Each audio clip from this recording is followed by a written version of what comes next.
What is your definition? म्हणजे तुम्ही काय म्हणता, रिस्क कशी घ्यायची असते आणि कुठल्या गोष्टींवर सेफ्टी आपल्याला फोकस करावी लागते? बिझनेस म्हणजे रिस्क आलंच हो. आणि म्हणून आपण बिझनेस करतो. ज्यांना सेफ्टी 100% पाहिजे ते नोकरी करतात. हम्म. तर जर तुम्ही बिझनेस करत आहात तर तुम्हाला रिस्क घेणं फार महत्वाचं आहे. परंतु किती रिस्क घ्यावं याचं प्रमाण ठरवणं फार महत्वाचं. ज्याला आपण ओव्हर ट्रेडिंग म्हणतो ना, ते न केलेलं बरं. काही गोष्टी अशा आहेत की ज्या तुम्हाला सेफ पण ठेवाव्या लागतात. जसं customer satisfaction, you have to protect that. Financial support, you have to protect that. Good manpower, you have to protect. तर ह्या सगळ्या गोष्टींवर सेफ्टी घेण्यासाठी आपण काय करू शकतो त्याच्यावर आपण थोडंसं बोलूया. सगळ्यात सोपं म्हणजे इन्शुरन्स तर नक्कीच घ्या. I am a very pro insurance person. म्हणजे मी खिळा जरी आणला तर त्याचा इन्शुरन्स काढून घेतो. Nothing left to chance. कारण आपण धंद्यामध्ये चान्सेस घेतो. मग त्या चान्सेसना प्रोटेक्ट करण्यासाठी आपल्याला इन्शुरन्स घेणं फार महत्वाचं आहे. तर मी इन्शुरन्स इकडे प्रमोट करत नाहीये. ते वस्तुस्थिती आहे आणि आपल्याला always we should be very well protected. आपलं जेवढं पण रिस्क आहे त्याच्या कितीतरी मल्टिपल्स मध्ये आपलं इन्शुरन्स कव्हरेज असणं अत्यंत गरजेचं. So that is how you balance the risk आणि the cash flow safety. So how is this strategy for you? This is a beautiful strategy. बरेच लोक काय करतात, जो तुमचा कॅश काव प्रोडक्ट म्हणतात ना, ज्याला जे सगळ्यात जास्ती विकलं जातं.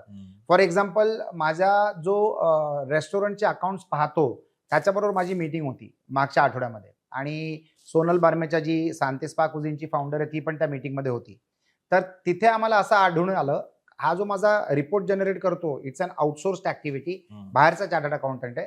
त्यांनी आम्हाला चांगला डेटा दिला आणि त्या डेटाच्या आधारे आम्हाला समजलं की सगळ्यात फास्ट मुव्हिंग आयटम्स कुठचे आहेत आणि सगळ्यात स्लो मुव्हिंग आयटम्स कुठचे आहेत. सो असं म्हटलं जातं की बिझनेसमध्ये रिस्क घेण्याची कॅपॅसिटी लागते आणि उद्योजकाला नेहमी रिस्क घ्यायला हवी, पण त्याचबरोबर सेफ्टी पण गरजेची आहे. आणि सेफ्टीवर तुम्ही फोकस नाही केला तर तुम्हाला बऱ्याचदा बिझनेसमध्ये चॅलेंजेस येऊ शकतात. पण फक्त सेफ्टीवर जर फोकस केला आणि रिस्क नाही घेतली तरी पण बिझनेस ग्रो होणार नाही. तर हा एक वर्सेस टॉपिक आहे असा की रिस्क वर्सेस सेफ्टी. त्यामुळे प्रत्येक उद्योजकांनी बिझनेस वाढवताना रिस्क घेणं गरजेचं आहे, पण सेफ्टी पण तेवढीच महत्वाची आहे. पण जर सेफ्टीवर जास्त फोकस केला तर बिझनेस ग्रो पण होणार नाही. तर ह्या अशा वेगळ्या विषयावर आपण आज बोलणार आहोत. तर व्हॉट इज युअर डेफिनेशन? म्हणजे तुम्ही काय म्हणता, रिस्क कशी घ्यायची असते आणि कुठल्या गोष्टींवर सेफ्टी आपल्याला फोकस करावी लागते? बिझनेस म्हणजे रिस्क आलंच हो. आणि म्हणून आपण बिझनेस करतो. ज्यांना सेफ्टी 100% पाहिजे ते नोकरी करतात. तर जर तुम्ही बिझनेस करत आहात तर तुम्हाला रिस्क घेणं फार महत्वाचं आहे. परंतु किती रिस्क घ्यावं याचं प्रमाण ठरवणं फार महत्वाचं आहे. ज्याला आपण ओव्हर ट्रेडिंग म्हणतो ना, ते न केलेलं बरं. कारण समजा जर माझ्याकडे 100 रुपये आहेत तर मी 100 रुपयापर्यंतची रिस्क घेऊ शकतो. जर मी 100 रुपयाच्या वर रिस्क घ्यायचा प्रयत्न केला तर त्याला ओव्हर ट्रेडिंग म्हटलं जातं. अनलेस शुअर शॉट ऑपॉर्च्युनिटी आहे ज्याला आपल्याला एनकॅश करायचं आहे आणि त्याच्यामध्ये जर आपल्याला ओव्हर ट्रेडिंग करायची गरज लागली आणि आपण केली तर कदाचित आपल्याला ते फायदेशीर ठरू शकतं. परंतु अदरवाईज आपल्याला रिस्क किती घ्यावी याचा अंदाज बांधता आला पाहिजे. Risk mitigation is the business that I do. म्हणजे मी बरेच उद्योग करतो, पण प्रत्येक बिझनेसमध्ये माझ्या रिस्कला मी मिटिगेट कसं करू शकतो याच्यावर मी जास्ती विचार देतो. इन्व्हेस्टमेंट करणं फार सोपं आहे, पण त्या इन्व्हेस्टमेंटला रिकव्हर करणं आणि त्याच्यावर प्रॉफिट आणणं हे फार कठीण गोष्ट आहे. तर that is the risk that you need to understand how to calibrate. म्हणजे तुम्ही ते सेफ्टी नेट कसं क्रिएट करू शकता ना, याला भरपूर महत्व आहे. तर मी अनेक पद्धतीने त्याला मिटिगेट करतो. फॉर एक्झाम्पल, रिअल एस्टेट डेव्हलपमेंटमध्ये मी चेन्नईमध्ये डेव्हलप केलंय, कोयंबतूरमध्ये केलंय, मदुराईमध्ये केलंय, हैदराबादमध्ये केलंय. तर या बिझनेसला एक्सपॅन्ड करण्यासाठी मी माझा रिस्क मिटिगेट केलं by taking a local partner. एखादा जेव्हा लोकल पार्टनर येतो बरोबर, तेव्हा तो त्याची लोकल ताकद एकत्रित बरोबर घेऊन येतो. म्हणजे आपलं विजन असू शकतं, आपली प्लॅनिंग असू शकते, परंतु लोकल ताकद जी लागते त्याच्यासाठी आपल्याला तिकडचा लोकल माणूसच लागतो आणि त्या लोकल माणसाला जर तुम्ही पार्टनर बनवलात तर त्याच्या मागचा हेतू असतं रिस्क मिटिगेट करून घेणं. तर ॲज अ उद्योजक या रिस्कला तुम्ही कसं प्रोटेक्ट करू शकता, स्वतःला कसं प्रोटेक्टेड ठेवू शकता याच्यावर भर देणं अत्यंत महत्वाचं आहे. यू शुड बी कॉशियस आणि यू शुड बी केअरफुल. फालतू रिस्क घेऊन किंवा अनप्लॅन्ड रिस्क घेणं इज नॉट ॲडवायजेबल. म्हणून बरेच लोक फेल होतात कारण they do unplanned risk taking. त्याची गरज नसते. तर you do not have to go overboard. तुम्ही कॅल्क्युलेटेड रिस्क घ्या आणि तुम्ही एक यशस्वी उद्योजक बना. सो आपण बऱ्याचदा रिस्क घेतो, पण त्याच्यानंतर आपले काही की रिसोर्सेस असतात. की रिसोर्स म्हणजे it could be material, it could be manpower, it could be financial support. तर ह्या रिसोर्सेसला प्रोटेक्ट करणं दॅट इज ऑल्सो सेफ्टी. म्हणजे बऱ्याचदा आपण पुढे जात असतो पण मागे ज्याच्यामुळे आपला बिझनेस चालू आहे त्याच्यावर आपण रिस्क घेऊ नये किंवा त्याच्यावर दुर्लक्ष करू नये. त्याच्या सेफ्टीसाठी आपण बॅकअप काहीतरी करायला हवं, सेकंड लाईन काहीतरी सोल्युशन करायला हवं. त्या अँगलनी आपण सेफ्टीकडे बघतोय. त्यामुळे बिझनेसमध्ये अँबिशियस रिस्क तुम्ही घेणारच, पण काही गोष्टी अशा आहेत की ज्या तुम्हाला सेफ पण ठेवायला लागतात. जसं customer satisfaction, you have to protect that. Financial support, you have to protect that. Good manpower, you have to protect. तर ह्या सगळ्या गोष्टींवर सेफ्टी घेण्यासाठी आपण काय करू शकतो त्याच्यावर आपण थोडंसं बोलूया. सगळ्यात सोपं म्हणजे इन्शुरन्स तर नक्कीच घ्या. I am a very pro insurance person. म्हणजे मी खिळा जरी आणला तर त्याचा इन्शुरन्स काढून घेतो. Nothing left to chance. कारण आपण धंद्यामध्ये चान्सेस घेतो, मग त्या चान्सेसना प्रोटेक्ट करण्यासाठी आपल्याला इन्शुरन्स घेणं फार महत्वाचं आहे. तर मी इन्शुरन्स इकडे प्रमोट करत नाहीये, ते वस्तुस्थिती आहे. आणि आपल्याला always we should be very well protected. आपलं जेवढं पण रिस्क आहे त्याच्या कितीतरी मल्टिपल्समध्ये आपलं इन्शुरन्स कव्हरेज असणं अत्यंत गरजेचं आहे. त्याच्यानंतर आपले निर्णय, कारण जेव्हा आपण निर्णय घेतो, विशेष करून जेव्हा आपण एक्सपान्शनचे निर्णय घेतो ना, त्यावेळेला आपल्याला काळजी बाळगणं फार महत्वाचं आहे. फॉर एक्झाम्पल, जेव्हा तुम्ही तुमच्या कम्फर्ट झोनमधनं बाहेर पडता तेव्हा तुमचा ऑपरेटिंग कॉस्ट तेवढाच राहत नाही जेवढा तुमच्या कम्फर्ट झोनमध्ये असतो. फॉर एक्झाम्पल, समजा आता मी मुंबईवरनं दिल्लीला चालू आहे एक बिझनेस एक्सपांड करण्यासाठी, तर तिकडच्या अनएक्सपेक्टेड एक्सपेन्सेसचं कॅल्क्युलेशन माझ्याकडे ॲडव्हान्समध्ये नसतं. तर आपल्याला ते एक बफर झोन क्रिएट करणं गरजेचं आहे. आपल्याला जेस्टेशन पिरियड म्हणजे काय, ज्या दिवसापासून आपल्याला अपेक्षित असतं की रेव्हेन्यू सुरू होईल त्याच्यामध्ये जर डिले झाला तर त्या डिलेला कव्हर करण्याची जी क्षमता आहे त्याला आपण म्हणतो जेस्टेशन पिरियड कॉस्ट. तर ती जेस्टेशन पिरियड कॉस्ट कव्हर करण्याची आपली क्षमता असली पाहिजे. बऱ्याच वेळेला ना आपण रिस्कमध्ये कुठे बिचकतो ते पण मी तुम्हाला सांगतो. जेव्हा आपण एक्सपान्शन करायचा प्रयत्न करतो किंवा काहीतरी नवीन इंट्रोड्यूस करायचा प्रयत्न करतो तेव्हा आपण सगळ्यात मोठी रिस्क घेतो. तर त्या रिस्कला तुम्ही कसं मिटिगेट करू शकता किंवा किती मिनिमाइज करू शकता ना, हे तुम्हाला बघणं अत्यंत महत्वाचं आहे. बऱ्याच बिझनेसेसमध्ये आहेत ना, उद्योजक फार स्मार्ट असतात. त्यांचं ऑपरेटिंग कॉस्ट आहेत ना ते लोक रेग्युलर रेव्हेन्यू मधनं कव्हर करतात. ऑपरेटिंग कॉस्ट म्हणजे किमान काही नाही केलं तर कमीत कमी एवढी रेव्हेन्यू तर येणारच येणार. तर त्याच्यामध्ये तुमची बेअर एस्टॅब्लिशमेंट कॉस्ट कव्हर झाली. ते प्रॉफिट घेण्यासाठी ते ऍडिशनल रिस्क घेतात आणि बिझनेस वाढवायचा प्रयत्न करतात. जरी ते त्या एक्सपान्शन मध्ये फेल झाले तरी त्यांचं अस्तित्व खतऱ्यात येत नाही. तर ते त्या पद्धतीने ते लोक प्लॅनिंग करतात.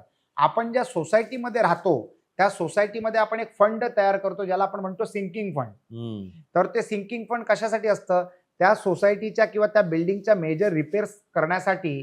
तुम्हाला ताबडतोब मोठी रक्कम कॉन्ट्रीब्यूट नाही करायची असली तर तुम्ही ईएमआय सारखं छोटे अमाऊंट जमा करू शकतात एका सिंकिंग फंड मध्ये, ज्याला तुम्ही हात नाही लावत, फक्त गरज पडली तर तुम्ही त्याला युटिलाइज करतात. तर तसंच जर तुम्ही तुमच्या बिझनेसमध्ये सिंकिंग फंड जर क्रिएट केला तर कदाचित जर तुम्हाला गरज लागली, काय अपघात झाला किंवा असे काय कंडिशन झाले ज्याच्यावर तुमचं कंट्रोल नाहीये. फॉर एक्झाम्पल, मिडल ईस्टचा वॉर, त्याच्यावर कोणाचाच कंट्रोल नव्हता पण त्याचा परिणाम सर्वांवर झाला. तर अशा परिस्थितीमध्ये किंवा पॅन्डेमिक, अशा परिस्थितीमध्ये तुमच्याकडे तुमचं एक फंड असणं गरजेचं आहे जो तुम्हाला टिकण्यासाठी मदत करू शकतो. कारण बऱ्याच अशा जीवनामध्ये परिस्थिती असतात की त्या परिस्थितींमध्ये जर तुम्ही टिकलात तर तुम्ही जिंकलात.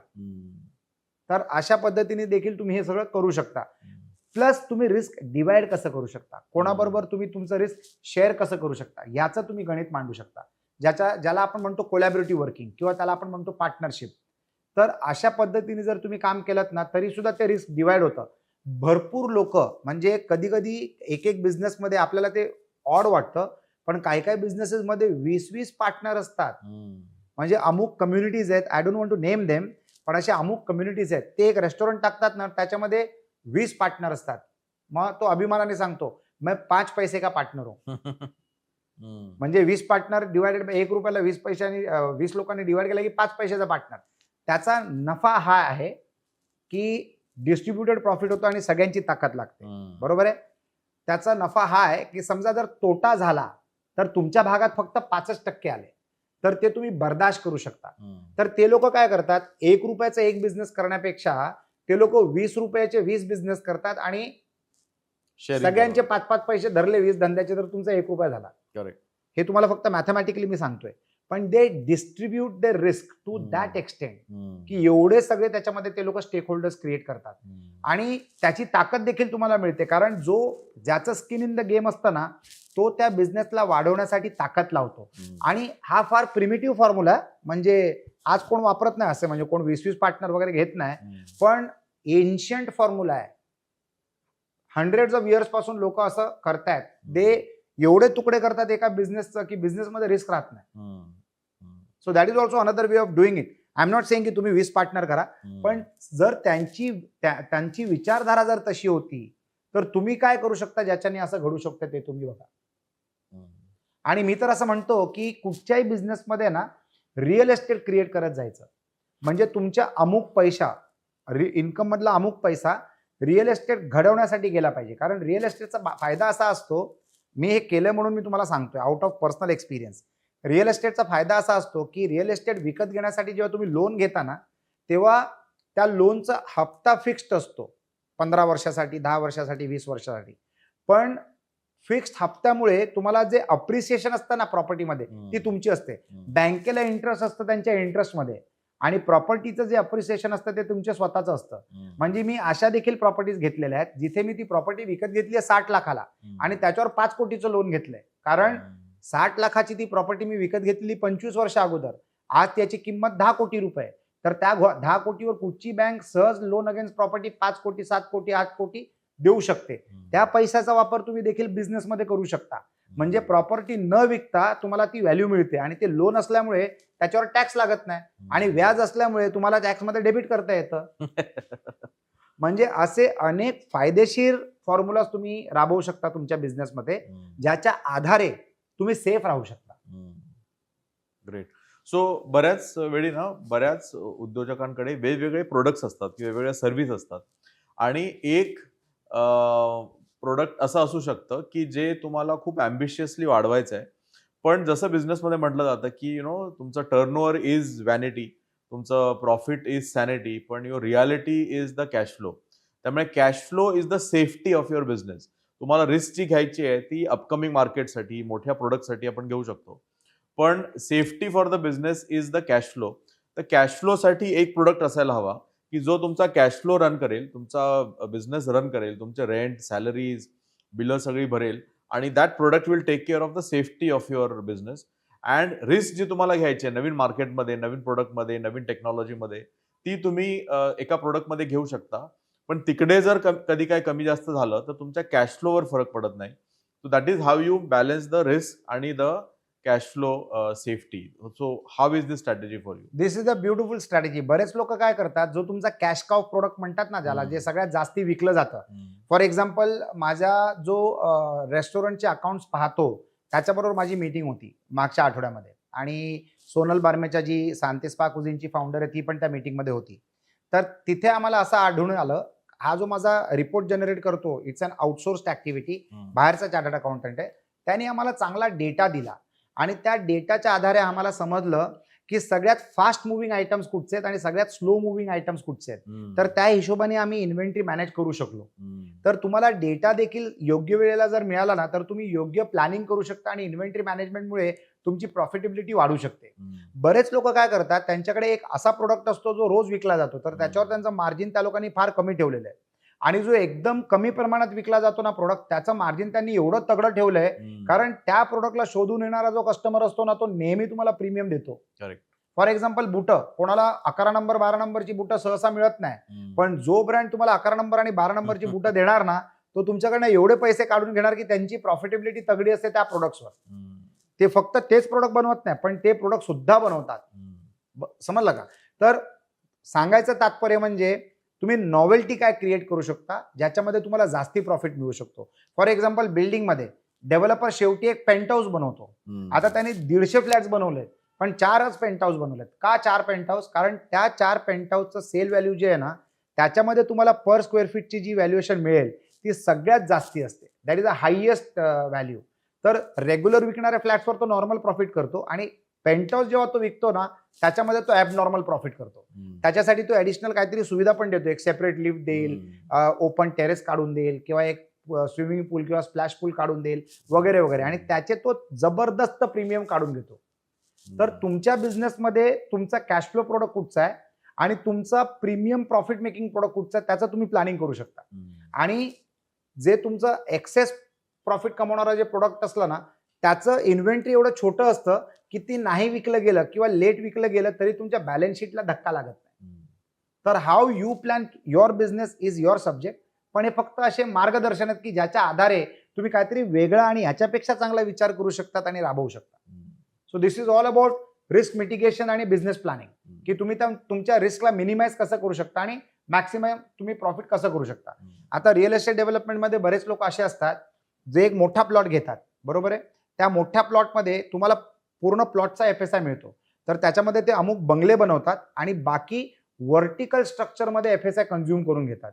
आता त्या बंगलोजमध्ये त्यांना प्रीमियम मिळतं कारण ते बंगले जमिनीसकट देत आहेत. ओपन एरिया पुढे, ओपन एरिया मागे, बाजूला चारी बाजूला जमीन ओपन, जिथे तुम्ही तुमचे स्वतःची झाडं पण लावू शकता, काही करू शकता, बरोबर आहे. तर त्याच्यावर प्रीमियम मिळतं आणि त्याचा FSI तो डेव्हलपर वापरतो व्हर्टिकल बिल्डिंग बांधण्यासाठी.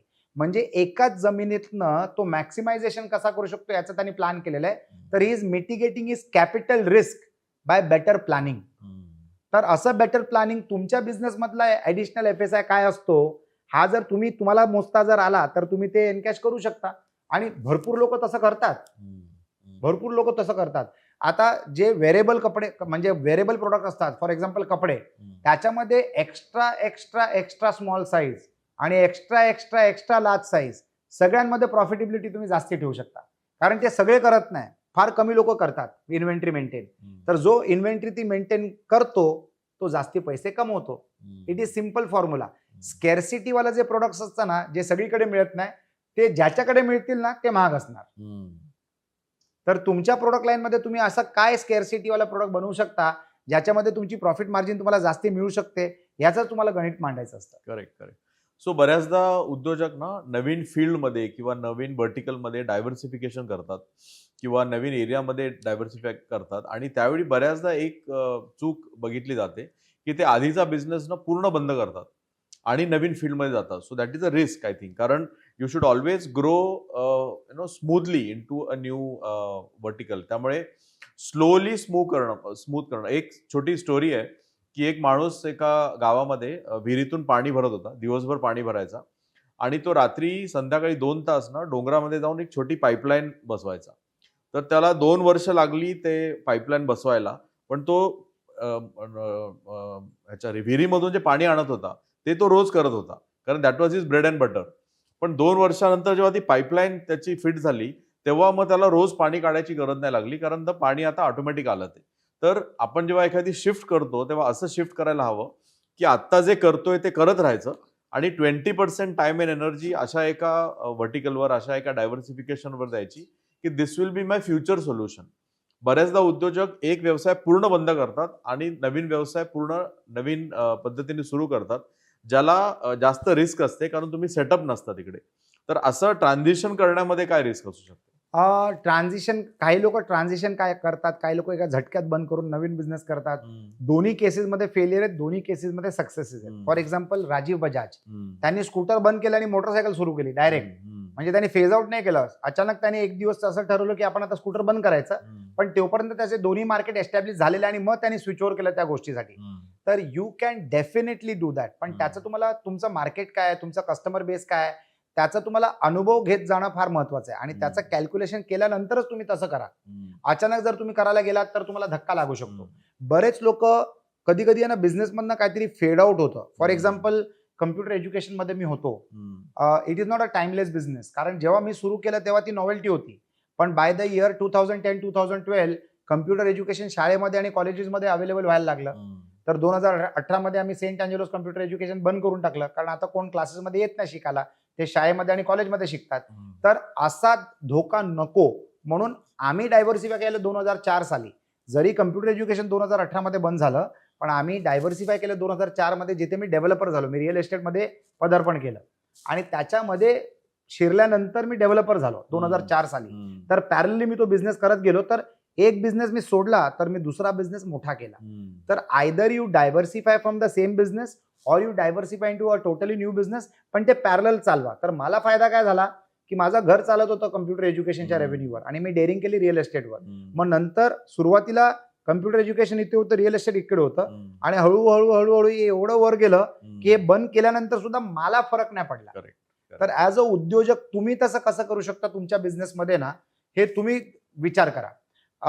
मी तुम्हाला एक एक्झाम्पल देतो. माझ्या मित्राला वॉटर ट्रीटमेंट प्लांटचे ऑर्डर्स तो घेतो गव्हर्नमेंटकडनं. तर त्याला चंद्रपूरला एक ऑर्डर मिळाली आणि चंद्रपूरला ती ऑर्डर जेव्हा त्याला मिळाली वॉटर ट्रीटमेंट प्लांटची, तेव्हा त्याला टाइमलाईन दिलं गेलं की तुम्हाला हा प्रोजेक्ट एवढ्या वेळात पूर्ण करायचा आहे. अनफॉर्च्युनेटली तिकडे 24 तास वीज नसते आणि विदाऊट वीज ते काम करणं त्याला शक्य नव्हतं, पूर्ण करणं शक्य नव्हतं तेवढ्या कालावधीमध्ये. तर त्यांनी सोलार प्लांट लावला. आता त्या सोलार प्लांट लावण्याच्या प्रक्रियेमध्ये त्याला सोलार प्लांटचा बिझनेस मॉडेल समजला. आता तो दोन्ही बिझनेस करतो. वॉटर ट्रीटमेंट प्लांट ही लावतो आणि सोलार पॉवर जनरेशनचे प्लांट सुद्धा इन्स्टॉल करतो. तर त्याला एकाचे 2 बिझनेस मिळाले.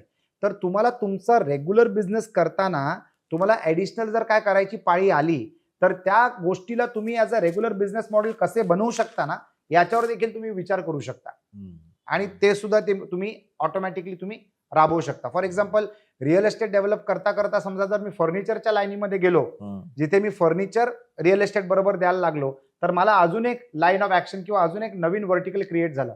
फॉर एक्झाम्पल रेस्टॉरंटच्या बिझनेसमध्ये रेस्टॉरंट चालवता आता आम्ही प्रोडक्ट D2Cच्या मॉडेलमध्ये आलो. म्हणजे आम्ही केक्स विकतो, सांतेचे हॅम्पर्स विकतो, सांतेचे केक्स विकतो आणि आम्ही होम पार्टी सुद्धा कंडक्ट करतो विथ द सांते फूड.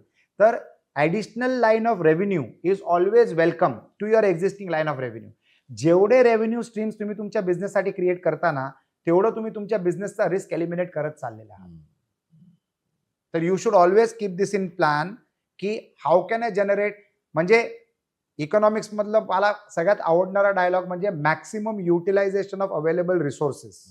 माझ्याकडे ज्या रिसोर्सेस आहेत त्याला मी अजून रेम्युनरेटिव्ह कसं बनवू शकतो. फॉर एक्झाम्पल सांते स्पा कुझिनचे रेस्टॉरंट दिवसात चालतात आणि रात्रीमध्ये आम्ही पूर्ण रात्र आम्ही त्याला बेकरीमध्ये कन्व्हर्ट करतो आणि बेकरी आयटम्स बनवतो.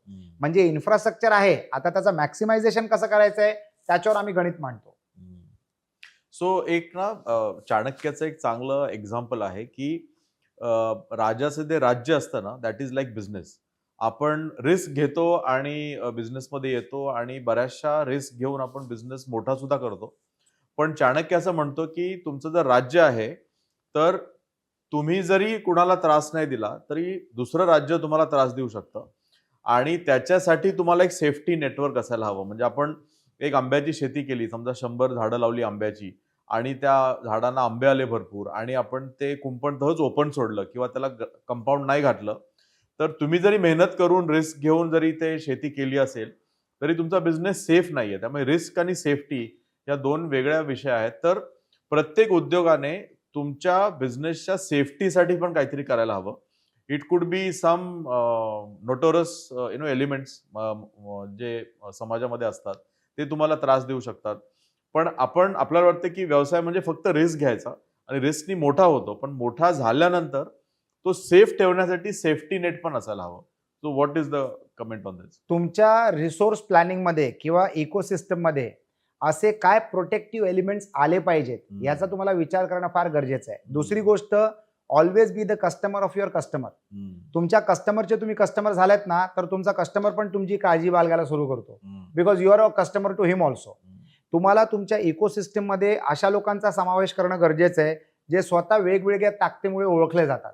तो डॉक्टर असू शकतो, चार्टर्ड अकाउंटंट असू शकतो, लॉयर असू शकतो, पोलीस ऑफिसर असू शकतो, कस्टम ऑफिसर असू शकतो, GST कमिशनर असू शकतो. तर तुम्हाला ही लोक कमवावी लागतात आणि जेव्हा तुमच्याकडे या इकोसिस्टम असतात, तुम्हाला काय वाटतं धीरूभाई अंबानीकडे आणि अडाणीकडे काय आहे?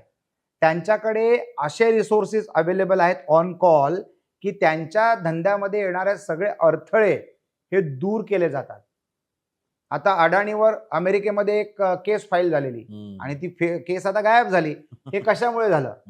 Because of the circle that he has. अंबानीला ग्रोथ करण्यासाठी कसलीच अडचण येत नाही. कशासाठी ते होतं? कारण त्यांच्याबरोबर जी लोकांची संघटन असते की संघटना असतात ते त्यांना प्रोटेक्ट करतात. तर तुम्ही सुद्धा तुमच्या लेवलला तुमचं प्रोटेक्शन कसं करून घेऊ शकता हे तुमच्यावर अवलंबून आहे. कोणी तुम्हाला हात नाही धरले की तुम्ही असं नका करू, हे तुम्हाला करावं लागतं. तर नाती कमवा, कारण भरपूर वेळेला जीवनामध्ये पैसा फेल होतो पण जे नातं असतं ना ते तुम्हाला यशस्वी ठरवतं. हम्म. तुम्हाला अडीअडचणी आले तर तुम्ही तुमच्या त्या अडीअडचणी सॉल्व्ह करू शकता. आणि हे सॉल्व्ह करण्यासाठी तुमच्याकडे ती नाती असणं गरजेचं आहे. हम्म. प्रत्येक गोष्टीला जर आपण पैशाने विकत घ्यायला लागलो ना तर कुठचाच धंदा यशस्वी ठरू शकणार नाही. हम्म. मग तुमच्याकडे जर नाती असली तर तुम्हाला गरजेच्या गोष्टी डिस्काउंटमध्ये मिळतात. तुमची जर नाती असली तर तुम्हाला एखादं लोकल न्यूसन्स असलं तर ते सॉल्व्ह होऊ शकतं. तुमच्यासाठी असे लोक उभे राहू शकतात की बाकी लोक त्यांना पाहून दूर होतात. हम्म. तर तुम्हाला हे करणं फार गरजेचं आहे आणि this is a part of your risk management process. म्हणून मी लोकांना नेहमीच म्हणतो, म्हणून मी ते जे पुस्तक लिहिलं अर्न कमाई, त्याच्यामध्ये असं लिहिलेलं आहे मी की तुम्हाला नाती कमवावी लागतात. तुमच्याकडे योग्य नाती असली ना तर चांगले ऑपॉर्च्युनिटीज ते आणून देतात आणि सगळ्यात खतरनाक थ्रेट्स ते लोक तुम्हाला मिटवून देतात. So you have to earn those relationships in life. Great. I think ह्या पॉइंटवर आपण एंड करू शकतो. तुम्हाला जर हा कॉन्टेंट आवडत असेल तर प्लीज लाईक करा, शेअर करा आणि आमच्या चॅनलला सबस्क्राईब करा. आणि तुम्ही तुमच्या बिझनेसला कसं सेफ करताय, सेफ्टीसाठी काय करताय, हे आम्हाला डेफिनेटली जाणून घ्यायला आवडेल. कमेंटमध्ये मेन्शन करा. तुमचं रिस्क मॅनेजमेंट फॉर्म्युला काय आहे ते मला समजण्यामध्ये फार इंटरेस्ट आहे आणि इतर लोक जे कॉन्टेंट पाहतायत ते पण एक्साइट होतील जर तुमच्याकडे काय आगळ्या वेगळा काय फॉर्म्युला असला तर. आणि तुमच्या बिझनेस करण्याच्या प्रक्रियेमध्ये सगळ्यात मोठी रिस्क तुम्ही काय फेस केली आणि ती कशी सॉल्व्ह केली ती प्लीज शेअर करा. जर तुमची शेअरिंग इंटरेस्टिंग असली ना तर लोक तुम्हाला जुडतील, आम्ही तुम्हाला जुडू आणि आम्हाला दोन गोष्टी शिकायला मिळतील. आणि please continue this collective learning. Like करा, क्लिक करा, लाईक करा, कमेंट करा आणि प्लीज हे कॉन्टेंट शेअर करा. धन्यवाद. Thank you. I work with and for Konark Cancer Foundation. It's a foundation which takes care of cancer patients.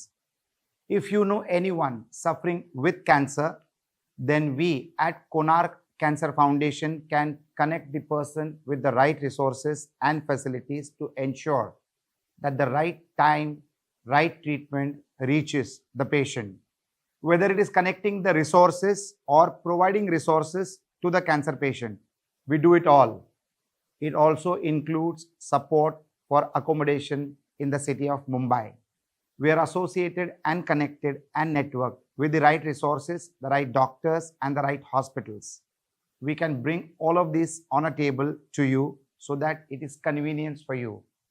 Whether it is guidance, whether it is medical support, or whether it is operating procedures, our team facilitates every activity required for the patient and the support required for the family.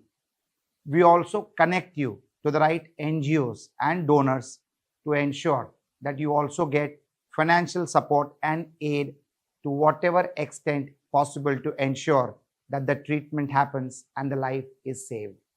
If you know of anyone who is suffering with cancer, please connect with us. The details are mentioned in the content below. Konark Cancer Foundation is an NGO. It's a not-for-profit organization, and we have lots of volunteers which support this good deed.